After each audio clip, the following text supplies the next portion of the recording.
오늘 우리에게 주시는 하나님 말씀은 여호수아 3장 13절에서 17절까지의 말씀입니다. 함께 읽겠습니다. 시작.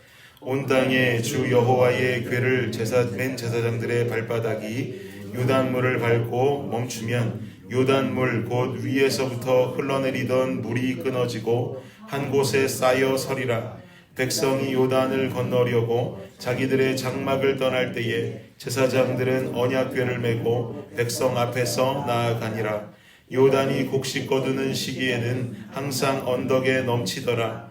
궤를 맨 자들이 요단에 이르며 궤를 맨 제사장들의 발이 물가에 잠기자 곧 위에서부터 흘러내리던 물이 그쳐서 사르단에 가까운 매우 멀리 있는 아담 성읍 변두리에 일어나 한 곳에 쌓이고 아라바의 바다 여매로 향하여 흘러가는 물은 온전히 끊어짐에 백성이 여리고 앞으로 바로 건널세. 여호와의 언약궤를 맨 제사장들은 요단 가운데 마른 땅에 굳게 섰고 그 모든 백성이 요단을 건너기를 마칠 때까지 모든 이스라엘은 그 마른 땅으로 건너갔더라. 아멘. 아멘. 보통 목요 집회 다음 날 금요 새벽 예배는 아무래도 지칠 수 있고 힘 빠질 수 있는 날인데 오늘 우리가 기도하는 소리가 더욱 뜨거워서 얼마나 감사한지 교회 이름을 블레싱 교회가 아니라 지치지 않는 교회라고 질 걸 잘못했다 싶을 정도로 얼마나 뜨겁게 기도해 주시는지 저는 이 새벽이 너무 좋습니다. 또 온라인으로 말씀 들으시는 분들도 새벽에 한번 나와 보실 수 있으면 좋겠습니다. 결단하고 나오셔서 함께 하루를 기도로 부르짖으며 시작하는 이 마음이 얼마나 좋은지 모릅니다. 여러분께 권면드리니 함께 나오셔서 예배할 수 있기를 예수님의 이름으로 축복합니다. 어제까지 여호수아 2장 말씀을 통해서 여리고성에 정탐하러 들어간 두 정탐꾼들의 이야기에 대해서 우리가 살펴보았지요. 2장만 3일 동안 봤습니다. 여리고성에 있던 기생 라합이라는 자가 익히 소문으로 들어왔던 이스라엘의 하나님에 관한 그 소문에 힘입어서 이스라엘의 정탐꾼들을 숨겨주었었고 또 안전하게 성벽으로 뭘 내렸어요? 줄을 내렸다 그랬죠. 줄을 내려서 티크바의 줄이라고 그랬죠. 소망의 줄을 내려서 정탐꾼들이 이스라엘 진영으로 돌아갈 수 있도록 도와줬습니다. 그리고 이제 드디어 정탐꾼들이 보고해준 사실을 토대로 여호수아가 이끄는 이스라엘 백성들은 여리고를 향해 진군해야 됩니다.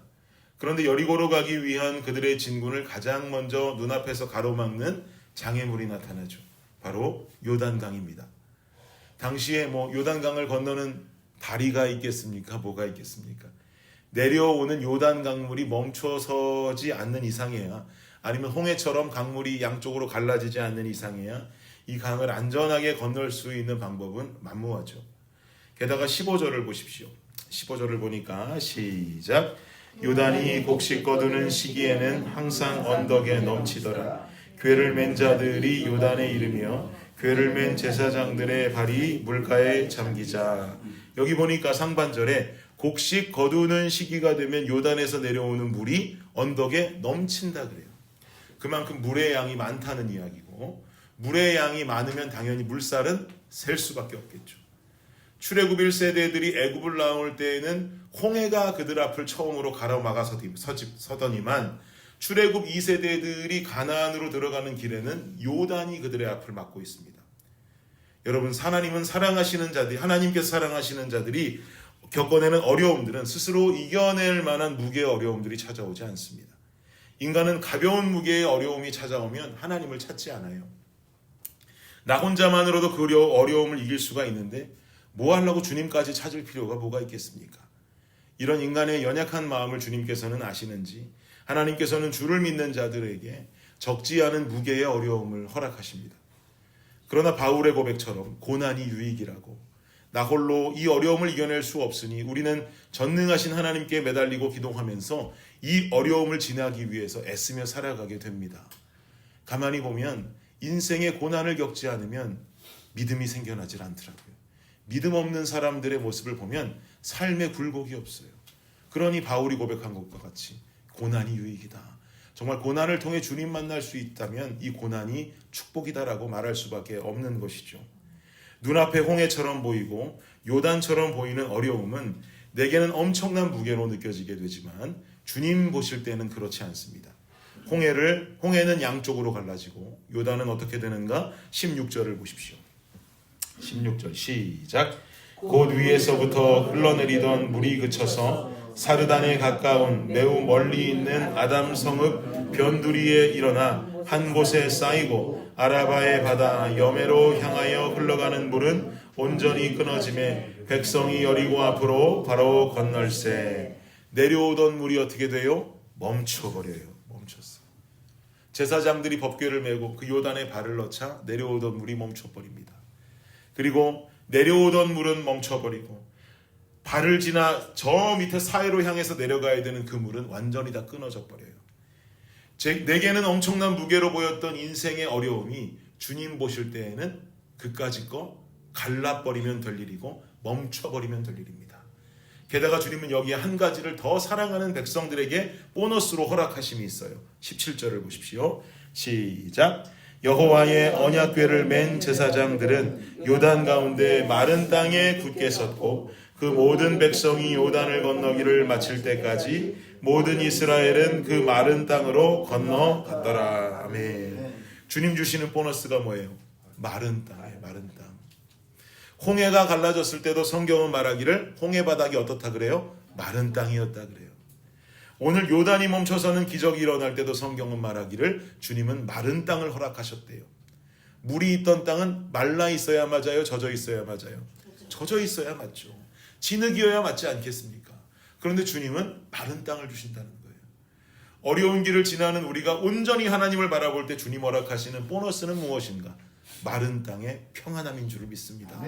마른 땅을 걷는 자가 평안하겠어요? 푹푹 빠지는 진흙 위를 걷는 자가 평안하겠어요? 마른 땅을 걷는 자가 평안하지요. 진흙 바닥을 걸어가면 그저 갈라진 홍해가 언제 나를 덮치지 않을지, 혹은 그 진흙탕을 어렵게 걸어가면서 저기 멈춰선 요단 강물이 언제 다시 한번 나에게 흘러서 나를 덮치고 나를 물살에 떠내려가게 하지 않을지 마음속에 불안함이 가득하겠죠. 그러나 메마른 땅을 걸어가면, 우리 찬양하잖아요. 메마른 땅을 종일 걸어가도 나 피곤치 아니함은. 하나님께서 함께 하시는 그 평안함의 길을 걸어가면 우리 안에 불안한 마음 사라지겠죠. 홍해가 다시 나를 덮치지 않을까? 사라지겠죠. 요단이 다시 내려오지 않을까? 이 불안함도 사라지겠죠. 그러니까 주님께서는 마른 땅을 허락하시면서 평안하게 그 길을 건너가라. 첫 대열부터 마지막 대열까지 평안하게 그 길을 건너가라고 주님은 마른 땅을 허락해 주시는 것입니다. 이것이 바로 하나님의 깊으신 사랑인 줄을 믿습니다. 주님과 함께 걷는 어려움의 길은 첫 번째, 주님이 갈라버리시든지 멈춰서게 하시든지, 아니면 얼마 전 보신 말씀처럼 큰 산은 평지를 만들어 버리시든지 할 수 있는 능력이 하나님께 있으니 그 능력을 의지하면서 주님 바라보시기를 바랍니다. 그리고 이상하게 그 어려운 길을 걸어가도 두 번째, 피곤치 않게 하시고 불안하지 않게 하시고 오직 평안함을 허락하시는 하나님의 이 놀라운 은혜를 경험하십시오. 메마른 땅의 은혜 속에 평안하게 갈라진 홍해로 멈춰선 요단으로 오늘도 한 걸음 한 걸음 전진하며 나아갈 수 있는 우리 블레싱 성도님들의 삶이 되시기를 예수님의 이름으로 축복합니다. 아멘. 기도하겠습니다. 여호와의 언약궤를 맨 제사장들은 요단 가운데 마른 땅에 굳게 섰고 그 모든 백성이 요단을 건너기를 마칠 때까지 모든 이스라엘은 그 마른 땅으로 건너갔더라. 아멘. 주님, 우리 삶에 찾아오는 어려움과 슬픔들, 또한 인생의 광야 속에 주님께서 마련하신 그 마른 땅을 향하여 평안하게 걷는 우리의 삶이 되게 하여 주시옵소서. 이스라엘의 법궤는 주님을 의미합니다. 주님 계신 그곳은 마른 땅입니다. 주님 계신 그곳은 홍해가 갈라지는 줄 믿습니다. 주님께서 계신 그곳은 요단물이 멈춰서는 줄을 믿습니다. 아버지 하나님, 이 기적과도 같은 이 인생을 향하여 아버지 하나님, 여호수아의 심정으로, 모세의 심정으로 마른 땅 향해 한 걸음 한 걸음 걸어가며 평안의 찬송을 부르는 우리 블레싱 모든 성도님들의 삶이 될 수 있도록 주님 역사하여 주시옵소서. 감사합니다. 이 모든 말씀 예수님의 이름으로 기도드립니다. 아멘.